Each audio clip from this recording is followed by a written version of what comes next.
Hi, everyone, and welcome to the Konveyor Technical Architecture Forum. We are in end of August. The summer is quite advanced, and it's time to think about what we've been accomplishing this summer around two topics today. The first one is how do we deploy Forklift on top of a vanilla Kubernetes? What are the challenges, the options we have? So Franco has been working on this over the last few weeks, and he will be presenting the results we have so far. And the other topic is presented by Marek. It's around the must-gather tool. The one thing when something goes wrong, we usually don't have enough information about what happened. So must-gather is a tool provided by OpenShift ecosystem that we're using also in Konveyor and Forklift.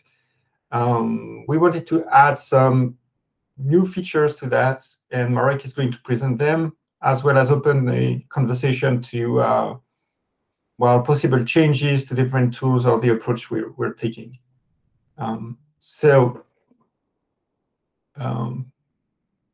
Franco, do you want to get us started with your work on the integration in Kubernetes? Oh, yeah. I'll go first. Let me share.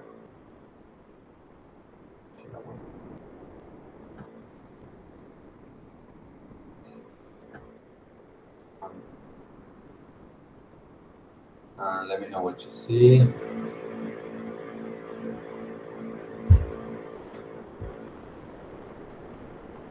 Do you see anything? Not yet. Now I see myself. Okay, let me go it over. Is that just me, but everything is blurred?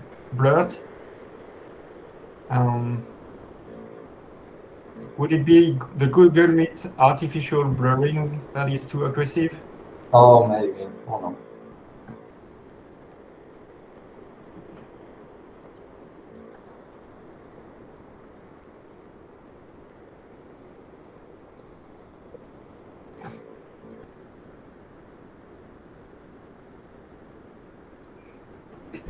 Yeah, you're right, Marco. It's probably GDPR compliant. So Even though is it better now? Still blurred. Oh my god. Maybe stop sharing and share again. Let me share it.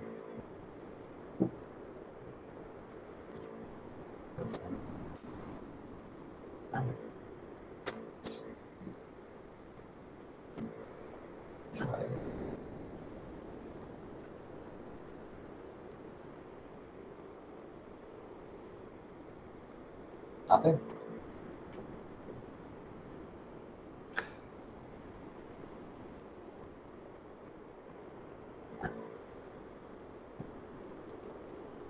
Oh, my god, it's going very slow. So, Fabian, maybe you can put it up and go over the slides, because I think it's going to be faster. Let me share for you. Yeah, and it looks blurry for some reason.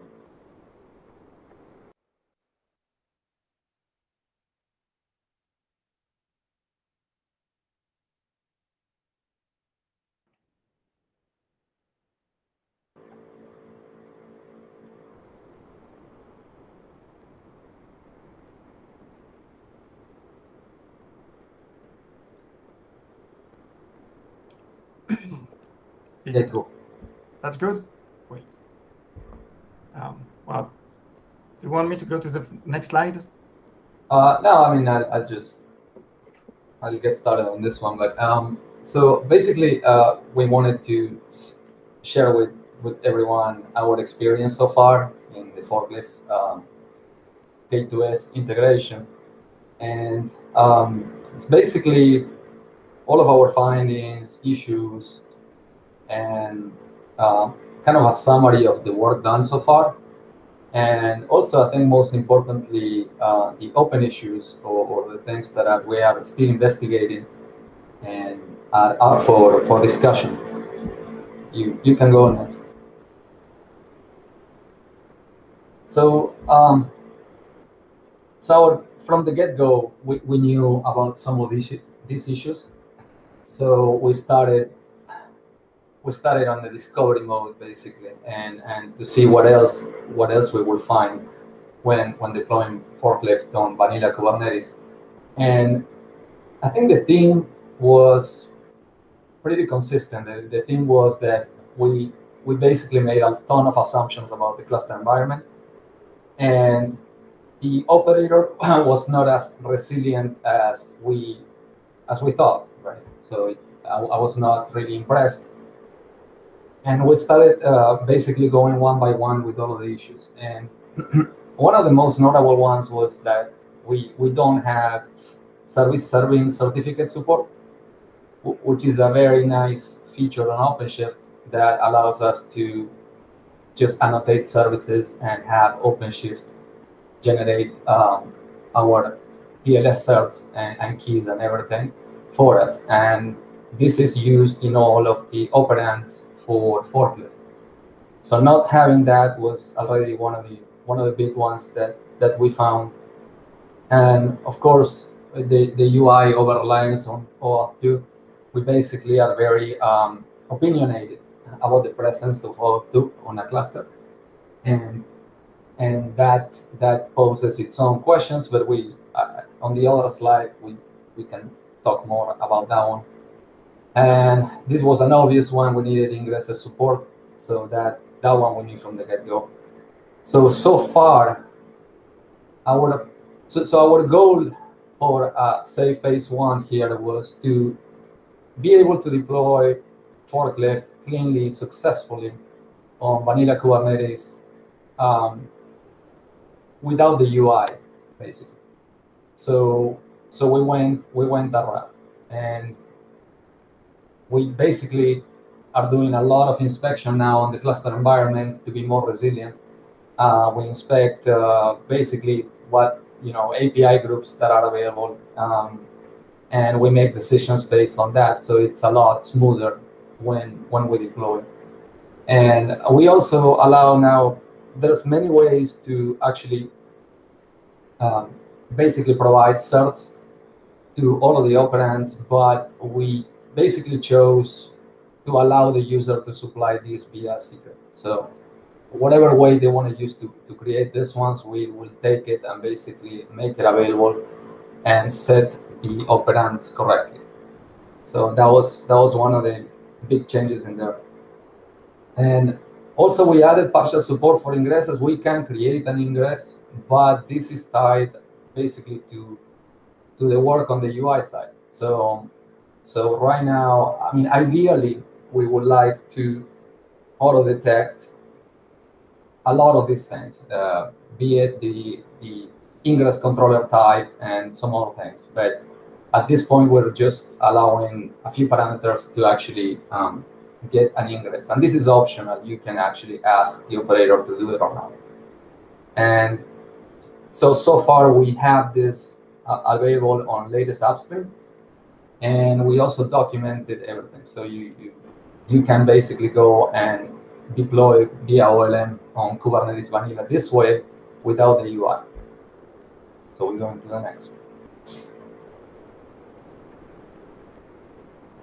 So this is right now what we thought this was the right. I think there was consensus, and we had some like informal conversations via email.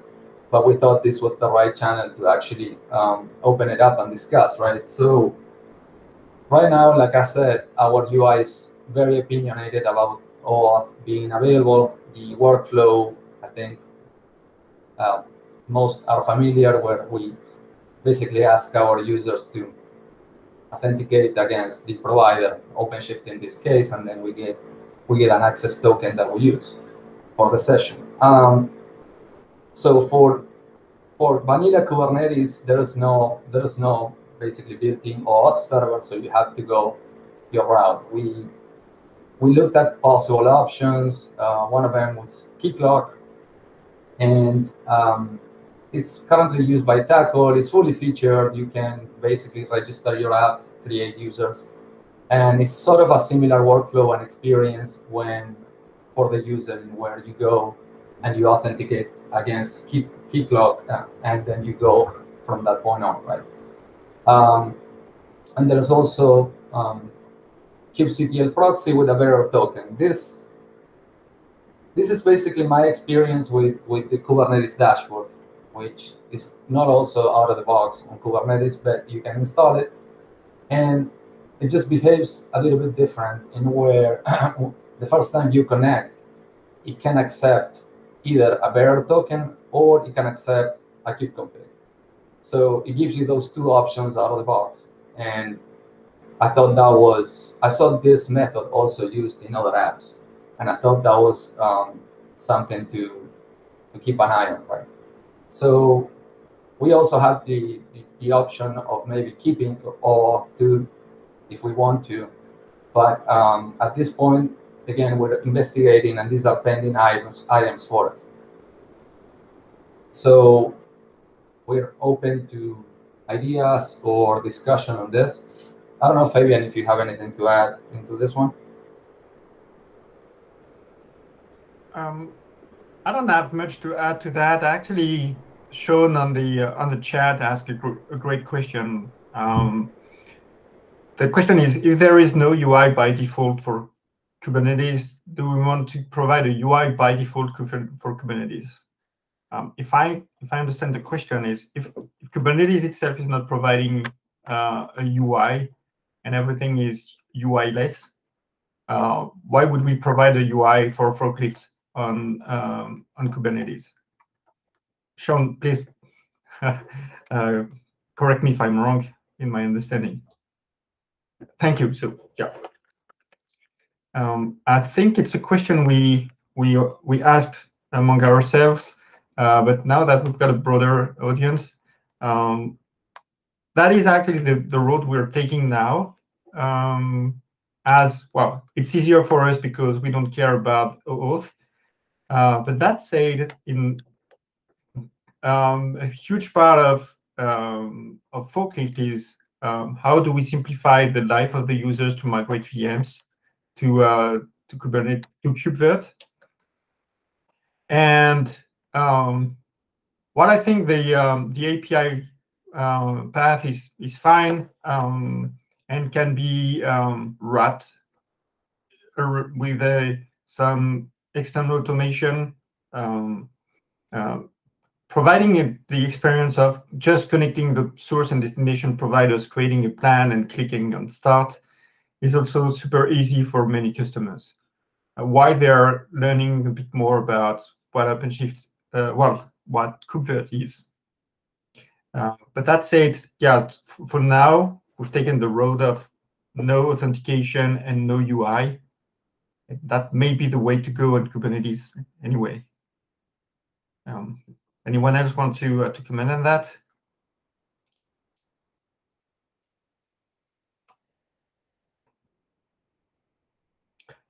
Are there other questions on this topic?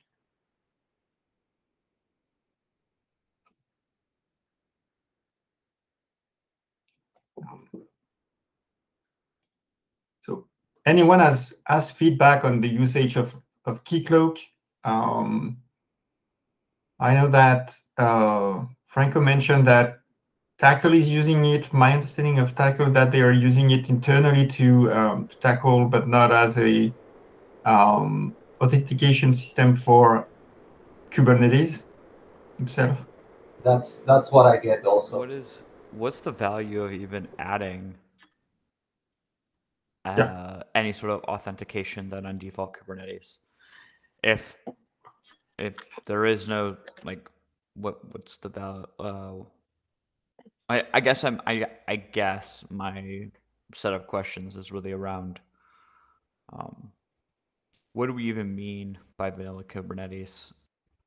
And then when we ask that question, does that lead us down a path where what we actually mean is we want it to run on every type of Kubernetes service? And doesn't that then lead us down a path of like an immense amount of work? So I think my question is like, do we have a defined answer of what we mean when we say vanilla Kubernetes? So currently, vanilla Kubernetes is a Kubernetes deployed using kubeadmin with a minimal set of options. So it's going to deploy Kubernetes with almost no service running on it. The RBAC would be working because it's part of the Kubernetes core API. But by default, there will be no user. You will only have the kubeadmin user, nothing else. So if that's the case, then why do we even enable auth by default? If that's what we mean by vanilla Kubernetes, then why are we enabling any sort of OAuth system if the only user that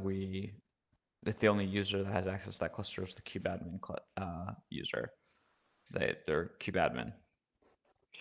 I would say that probably real-world clusters will not be that kind of vanilla Kubernetes, but will have an opinionated, what would be distributions of Kubernetes.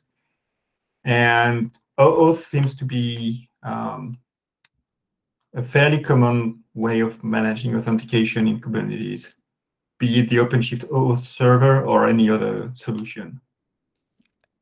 I agree that the UI needs to work with OAuth. I don't think that's what I'm suggesting. I think what I'm suggesting is why on vanilla Kubernetes we're attempting to add OAuth. If we're saying that vanilla Kubernetes is that particular cluster. It's a good question, Sean, and it's something that I actually have started questioning myself lately, as being the, kind of the cluster proprietor in our lab. So I've deployed Keycloak on Kube, and I've run into some issues in configuring, getting it to work, and kind of banging my head against the wall a bit.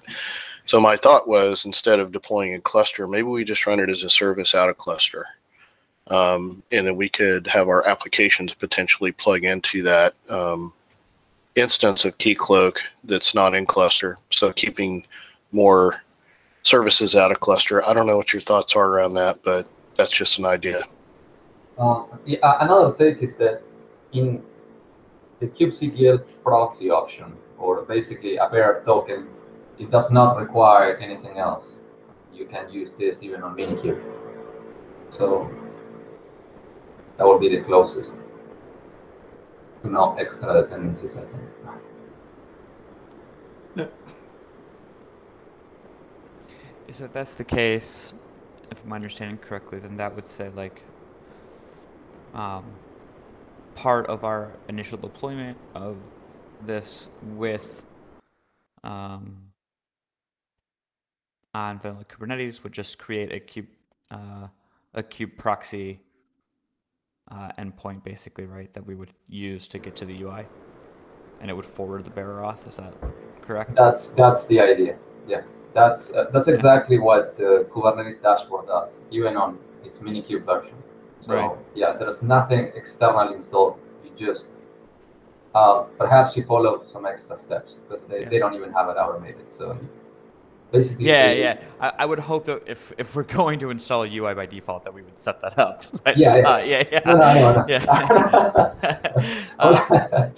Yeah. So okay. So it's not too much to do, and it's simple and allows Forklift to be fully deployed, basically.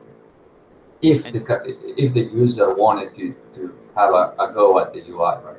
Right, and so that would allow us to continue, if I'm understanding correctly, that would allow us to continue to have the OAuth, the UI backed by some sort of auth. Correct. Auth Z. Correct. We wouldn't have to do some sort of weird conditional logic in that, and then all it would do is say, like, for vanilla Kubernetes, where there's only one user, because that's the vanilla Kubernetes that we're discussing here, then we would just always work. So Sean, the way it will go is that the operator and the UI will be smart enough to say this is a Kubernetes cluster, and I'm not going to require OAuth and do this. Instead, I'm going to ask the user for a token, basically. That's it.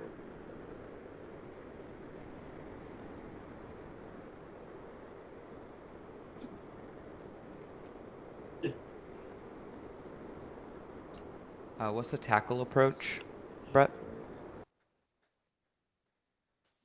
It's similar to what Franco was describing, with Forklift. Basically, they have their own, kind of roll their own instance of KeyCloaK for UI auth.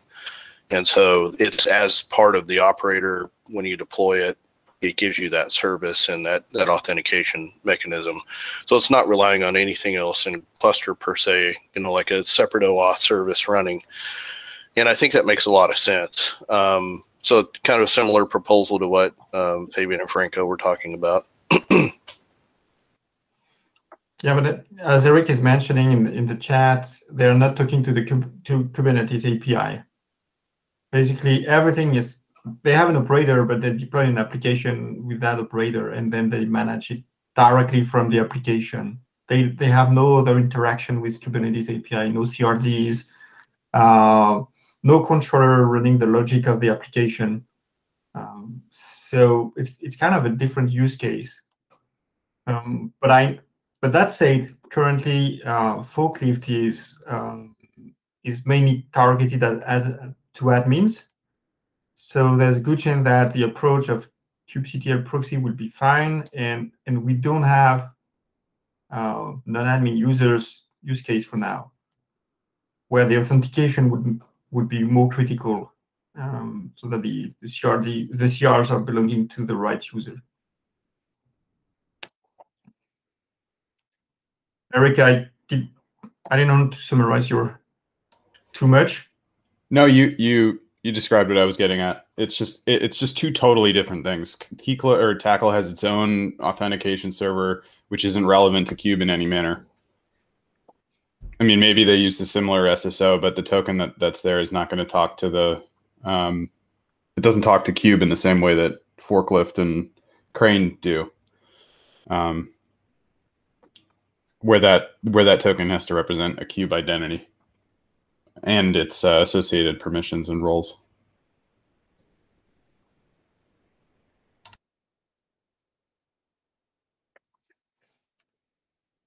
Yeah, that's true. There's no logout. If you're using a bearer token, basically, well, you authenticate and your token will probably expire at some point. But that's all logout there is, unless there's a way to invalidate the token as a user. Well, I would assume that we would want to set up the bearer token to use like an SA that we own, right? Like when our operator says, "Oh, we're on Kubernetes and we need to set up the UI," we should probably be responsible for setting up the UI. So what we would probably want to create an SA, our service account, that would then have access to do the thing. We would set up the bearer token for that, and we would manage this life cycle, right? Exactly. Yeah. But I just don't see the value of maybe I'm incorrect here, but like if we're saying that vanilla Kubernetes is literally just kubeadmin, I don't understand the value of setting up a full SSO OAuths with multiple users world. And the plan for Forklift is always to be only for the cluster admin, correct? Like there's no plan to. Well, I don't even know if it makes so. Let's talk through that. Like even if there's a non-admin use cases, does that even make sense for the vanilla Kubernetes that we're talking about? Yeah. Well, it really depends if we think that the user will want to expand that vanilla Kubernetes with additional services. I mean, who is really running a vanilla Kubernetes with just kubeadmin? I think everyone is running just like the. I don't believe that there is such a thing as vanilla Kubernetes. So that's probably a larger discussion. Yeah, Sean, I think you're actually. I've expressed that before, right? Like even Kubernetes. If you go to the Kubernetes documentation, they don't really have a. They're pointing you at things like Rancher and other distributions. And I don't think that anybody's really running. I mean, of course, there's probably people that are doing this, but maybe not at like any significant scale. They're running like Kube and manually managing it. Well, actually, that's interesting. I was with a customer yesterday, and that's what they were saying they were doing. They had they had a DIY Kubernetes cluster. It is definitely a dual. Yeah, I think. But then that's their own exactly what I was about to say, Eric. Yeah, is that yes, that's fine.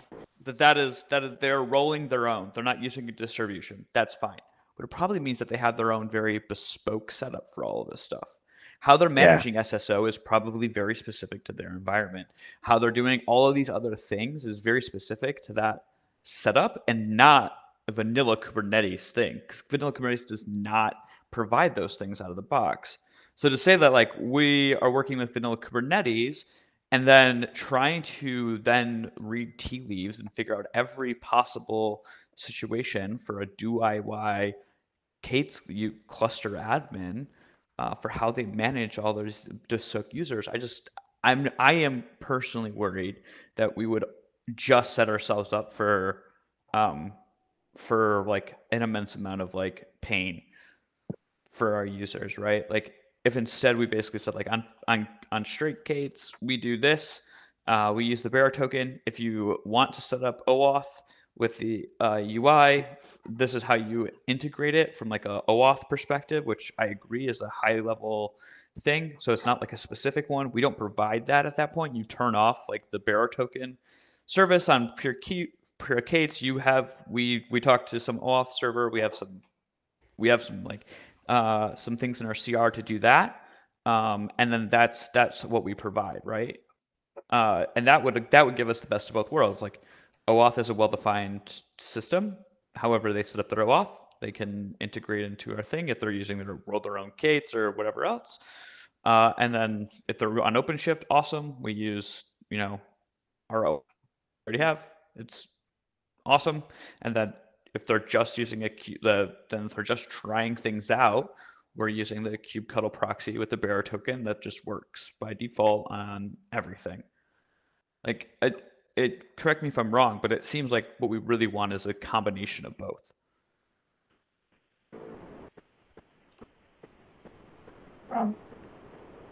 I'm not going to correct you because I think you're right. And on the short term, kubectl proxy is probably the way to go. Making sure we can deploy the UI with that, and then explore with one SSO, well, one OAuth server, whichever it is, not necessarily deployed on Kubernetes, but just to verify that the UI is able to manage OAuth with an external provider. And when it's OpenShift, the external provider is OpenShift OAuth. When we're somewhere else, the user can define some variables on the CR, and that's going to work.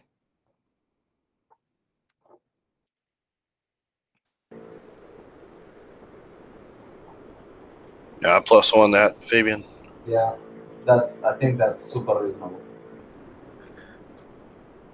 Great. It's 1/2 whatever time it's in your time zone. Is there any last minute question, comment on that, or can we switch to the next topic? This sounds like it would probably be if any of our other stuff needs to provide a UI in the Konveyor org, we probably want to follow the same pattern for both vanilla Kubernetes and everything else. I'm wondering if this is maybe a enhancement that we can drive and a set of shared utilities that we can set up inside of our CRs, like and everything else to provide this. I don't know if that's possible. I'm just wondering if we want to potentially take that as a AI to go look at that. I think it's a good point, and definitely makes sense to at least open an enhancement PR, so that we dig into that the best way to do it so that any product can reuse it. So yeah, +1 to that. Franco, do you mind filing an enhancement PR? For sure. Do you want a Jira or? No, it's in the Konveyor repo, in Konveyor organization in GitHub. You've got an enhancements repo. Okay. And you can submit a PR just to explain what's going on, and people have an opportunity to comment on that. We do. Thanks a lot.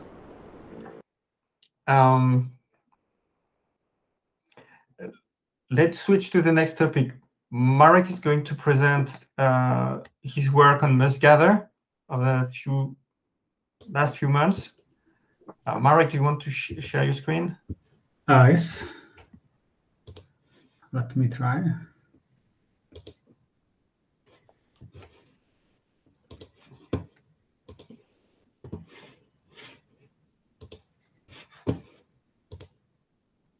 Awesome. Can you see my presentation, hear myself, and hear me? Yes. Yep. Yeah, awesome. So yeah, hello. I would like to talk a little bit about the mass gathering improvements we done recently in the Forklift. So first, let me talk a little bit about the mass gatherer. It's the OpenShift admin tool, which allows to get mostly debugging information from the cluster. How it works internally, gathers information from the cluster, downloads the local computer, and all this process is driven by OC command. Generally, it's used for the getting logs, CRs, sometimes metrics, and so on. All this process, like internally, is driven by OC tool, which after triggering it or starting the command, set up the namespace, permissions, run the two pods basically, or one pod with two containers. First one gets the data, the second one copies it and sends it back to the local computer when the OC was running. This is common for like all use cases, but the thing which can customize it for different projects is image, the image which is executed on the getter pod. So there are images for the OpenShift, different pieces of OpenShift, meaning serverless, for example, and so on. Also in Konveyor, we use it in Crane, in Forklift, each has like custom image. Starting OC version 4, it's now possible to use the custom scripts executions and also passing environment variables. We use it for some time already, and we faced some of issues. One of those was to have the too big archive, so generally too much data. So, for example, user wanted to get information or debugging information for some failed VM migration or failed plan to just quickly provide it to support. If everything was captured, it took a long time. Archive was pretty large, which complicated uploaded to support. Also, was quite a lot of data to be investigated and to find the really relevant lines. So implemented targeted mass gather, which takes advantage of the special command or passing the environment variables and the command in the end of the OC. So currently we support filtering CRs and also logs by namespace, plans, and the VMs. It will be part or is part of MTV 2.1, and it helps us in faster execution, smaller archive, and generally, I think it's quite good progress. The next step, which we are currently working on, is mass gather from the UI. As you can see on the diagram, if mass gather is run from the command line, user directly calls OC ADM mass gather. But if there is UI, for example, in our case, Forklift UI, there needs to be some backend service or backend pod, which runs the OC and provides the result. In order to do that, we implemented mass gather REST wrapper. This is just currently really work in progress repository, but there is actual code which mostly runs, gathers information, and also the implementation for the Forklift UI has started and is in progress. Some time ago, I created enhancement number 37, which already took place for some discussions. Some things were discussed, should be okay, but there are a few open questions, at least, or the main one is authorization. Since mass gather is OpenShift admin tool, it by default requires admin token. Reason for that is that internally there is cluster admin role, which is granted to the pod which runs the actual image. This is a big problem for us, since what Forklift and also other projects deploys internally is not the admin token, it's just service account, which basically leads to failures. And by this, I would like to start a discussion, or maybe discuss alternatives, discuss your opinions on this for the scenario that cluster admin role, it's just not possible, or sorry, the getting admin account is just really not possible. What are options? What is if makes sense to stay with MassGather or try, let's say, some custom solutions. For me personally, it makes sense to update MassGather because it's quite widespread across the OpenShift-based projects, and try to first customize OC tool, then try to get it accepted in OpenShift. But this seems to be like bigger piece of work, so I'd be glad to first get some feedback on the enhancement, but also in this call, if you have any suggestions, whatever questions, I'm happy to discuss it now.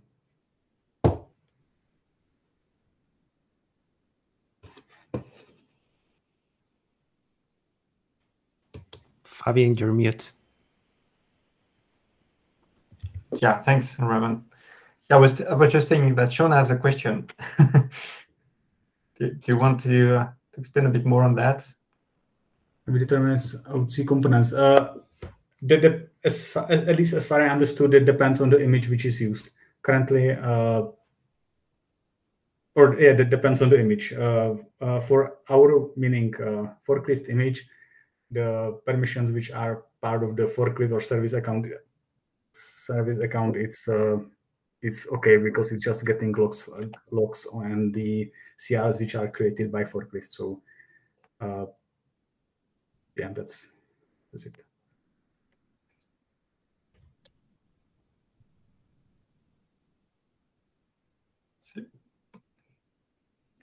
If I may here, one of the issue I see personally, and I might be wrong, so please correct me, is that when you look at the code of MassGather, it's creating a namespace to run the MassGather pod, and the MassGather pod is run as a cluster admin because it's creating a role binding to the cluster admin role. The problem with that is that it's giving the user a lot of power. So when you're running OC ADM MassGather, you must be a cluster admin to be able to run it. So there's no issue with that. When you're on the command line, you already have the right privilege. You could do worse than just gathering logs. If you look at that from an operator point of view, the operator itself is running as a service account, any normal service account, no specific privileges, even though when we deploy the operator, we create a role and the role bindings for the service account. But usually we try to keep the permission as small as possible to limit the attack surface. Which means that if we use MassGather from a pod run by the operator service account, we won't get more privileges than the ones we have. Meaning that when we try to create a pod with cluster admin in the MassGather namespace, that will fail.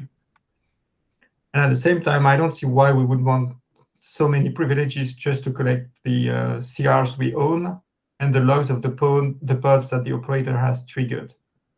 There's no reason why we would need more privileges than the one we have. So in my opinion, MassGather shouldn't even be an admin tool anymore, but rather something that is available to a user with a way for the and the custom images should take into account limited privileges instead of always considering they are admins. Any opinion on that? Different than mine or in the same line?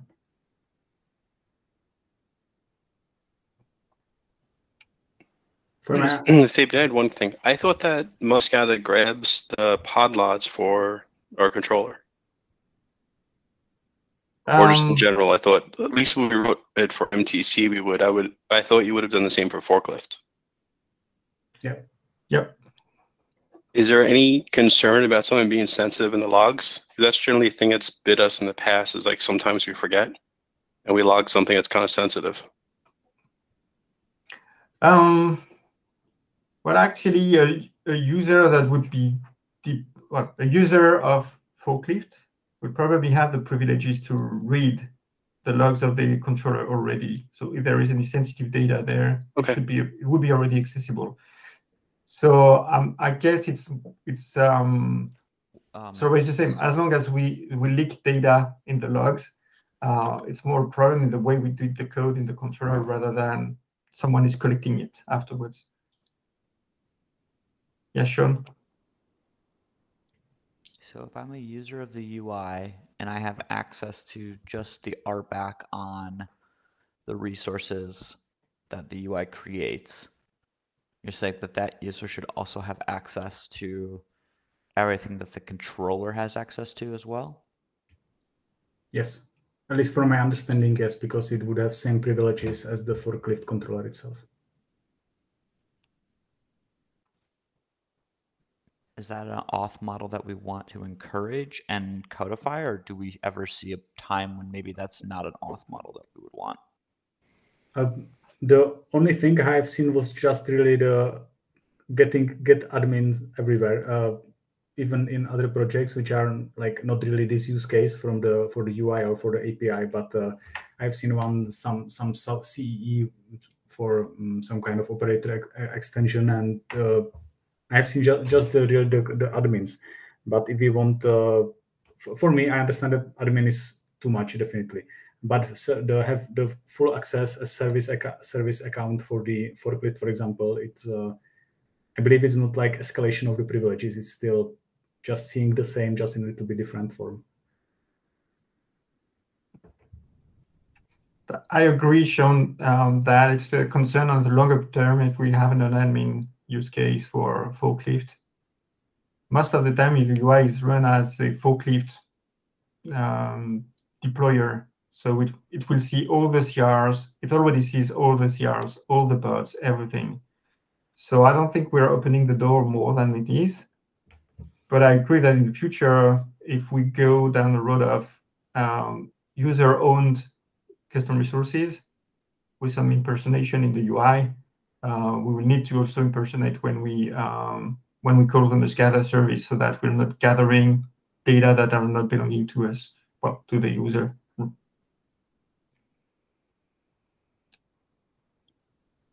Does that make sense?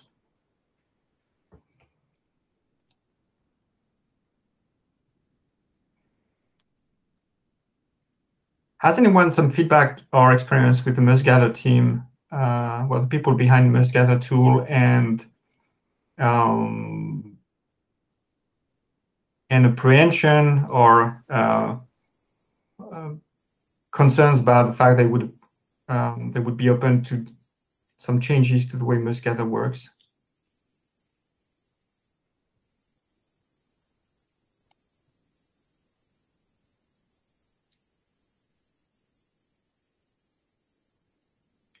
It doesn't know, because my concern there is time. Ideally, we want to have that. Oh, Jeff, you wanted to say something? Well, no, I just want to make sure I understand what we're talking about here in terms of auth. So you're telling me that the pod that's running the mustgather is going to be running under its own configured service account, and that the caller is not passing a token? That's correct, but it could, well, no, I'm not sure that's correct. Sorry, I don't know exactly what's going on. So, Marek, today you're expecting a bearer token or anything? I'm sorry, I'm not sure what is bearer token in this, but there is normally there is past some kube admin kube config with these keys are passed to the mustgather. But to the mustgather API, so the service. No, sorry. Okay, no. Yeah, there will be token. As this was open question, there is currently no authentication on the UIs or on the API side, but we do expect that there will be passed token in similar way as the forklift inventory.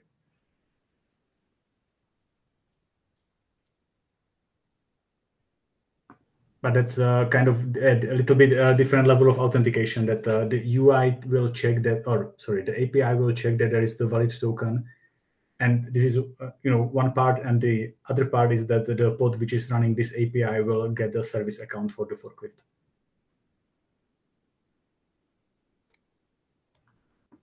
Okay, so when the MustGather pod's running, it's getting the service account for the controller. Like, so we're not passing a token through for the pod correct. to use when it's gathering. Correct. We don't pass it. Yes. Is there a technical limitation why we don't do that? To be honest, I'm not sure how to use it. I might try to do some experiments. I will try it. I haven't tried this. I'm looking at the MustGather command help page right now. I don't see any way to pass in a token. When you run OC80 and MustGather, it spins up a new namespace and a new pod. And I'm not sure that they really give you the option to change parameters about the pod that runs. Maybe it's a hidden option, but the public help page at least doesn't mention anything like that.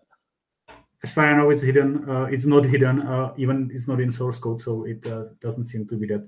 But about passing the token, I haven't tried, so I'm not sure. Yeah, I mean, I think in the short term, I'm not too concerned about it running using the controller service account, but it seems like long term that may not be desirable. It may be better to pass the token through so that we can be sure that whoever's looking at the data has the right credentials.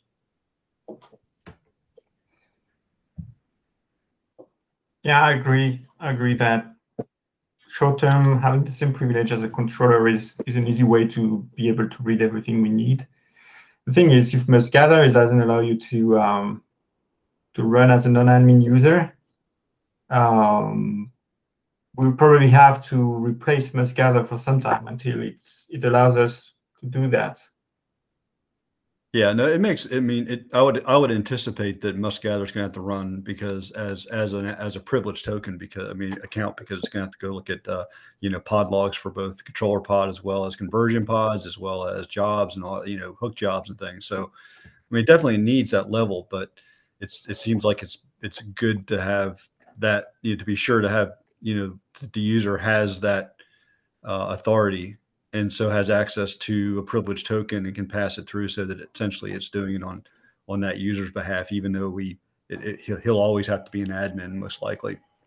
But at least we don't have the issue of the privilege escalation potentially of having it run as the controller and then exposing information that only the controller account SA could probably see, or potentially just mainly pointing it out as a. Like I said, doing it the way we're doing it now makes sense. Is fine for now, but I think long term we ought to revisit this.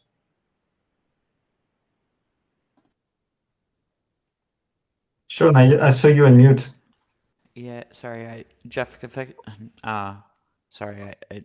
It's fine to do this if we are using the lower level service account that the controller has access to. If that is being used, then that's okay. If we are adding additional privileges to our controller and service accounts to get admin MustGather to run, are you in agreement that maybe we should reevaluate at that point? Yep. Well, I'm kind of wondering. So yeah, I think reevaluate that point, but I'm also wondering, are we okay with it running using the controller's service account? I think we could. I think it's probably fine for now. I agree with you on that.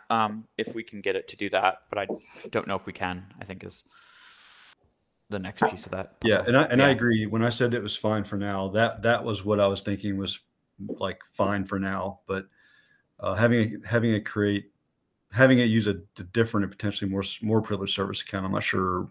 Maybe I'm misunderstanding that, but. Maybe the first thing to clarify is it using the controller's service account? Currently, it is not, and we need to upgrade the OC tool to be able to do that. Currently, there is admin only and no other way. But this is task which we need to go anyway.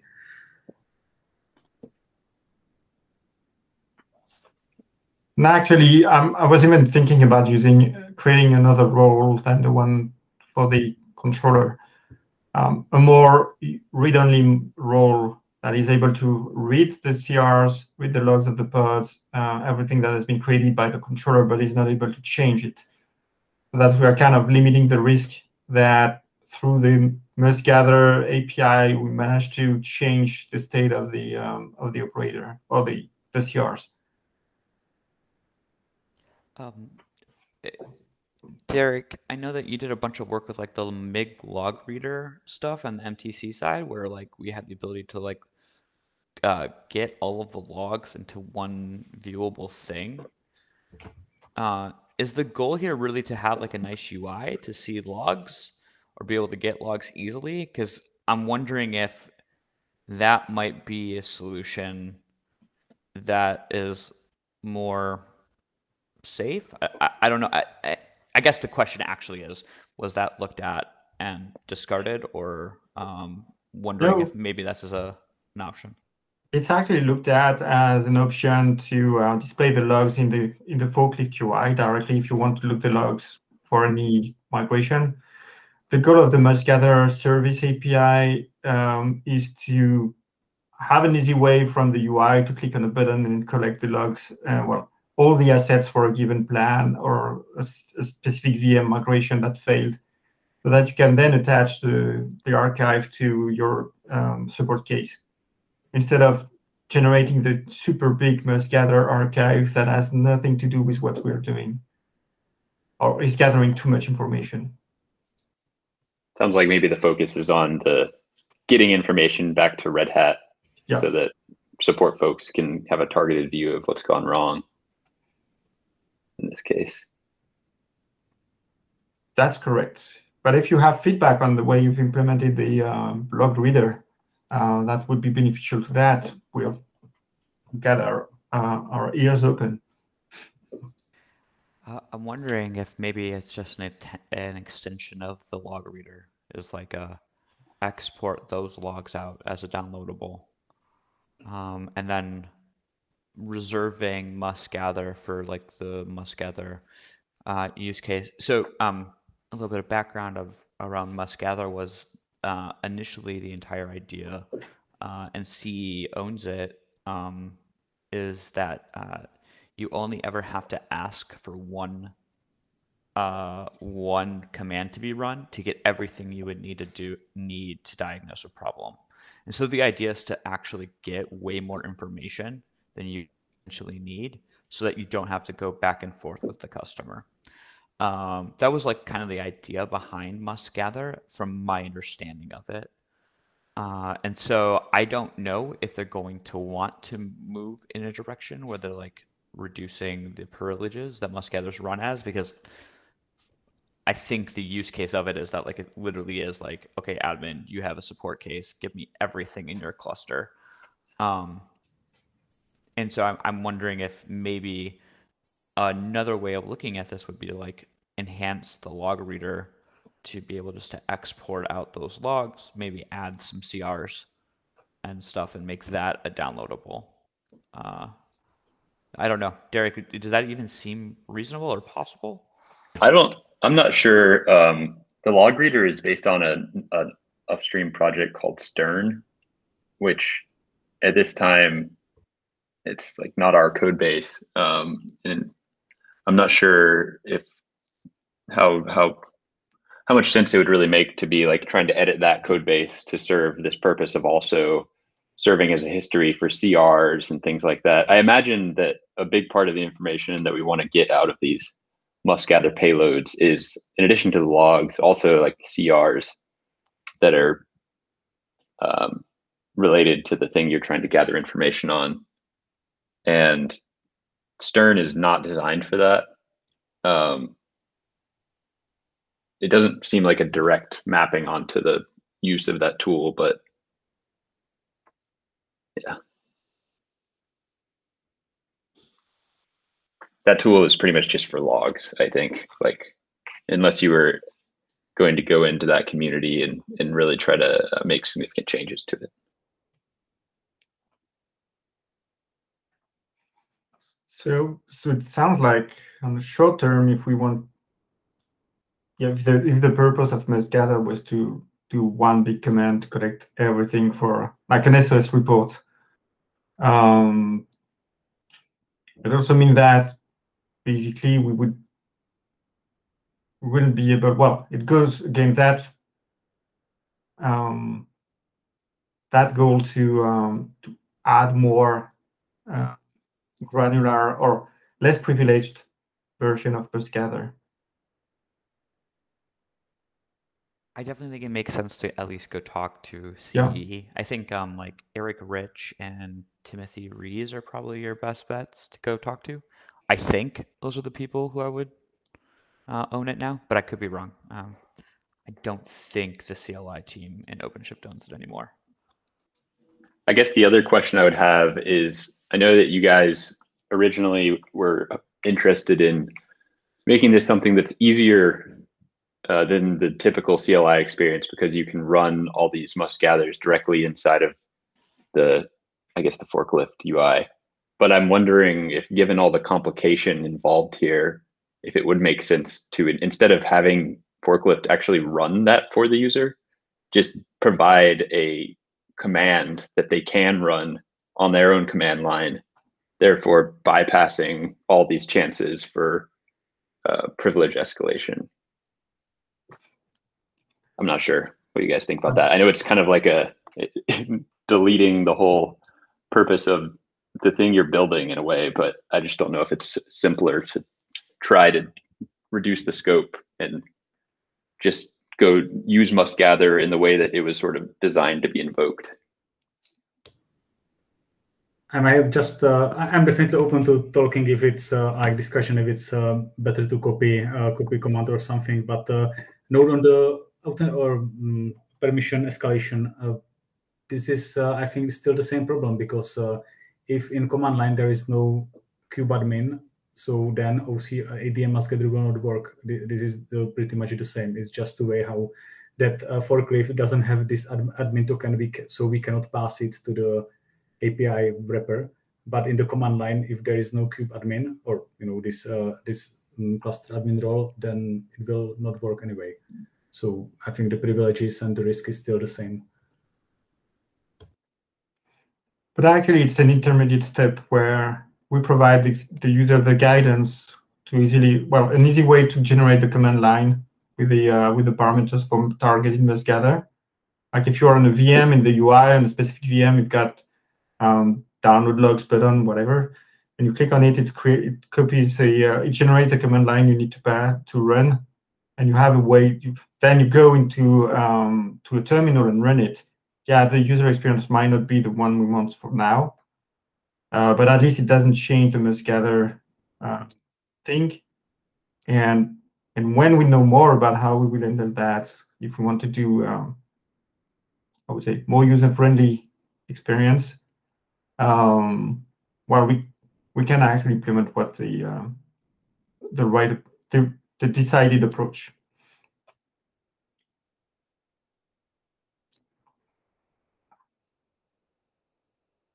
Thanks, Derek, for mentioning that. It's actually a good idea as an easy step in the UI to get something running, and then iterate once we know more from the must-gather guys.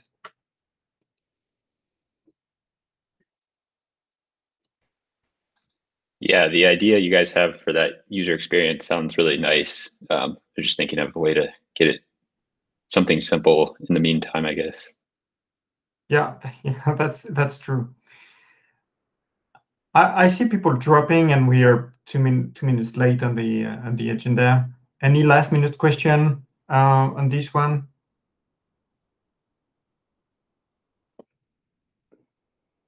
Great. Well, then I'm going to thank you all for joining that technical forum, and wishing you a great end of the day, and talk to you next month for the next forum. Take care. Bye.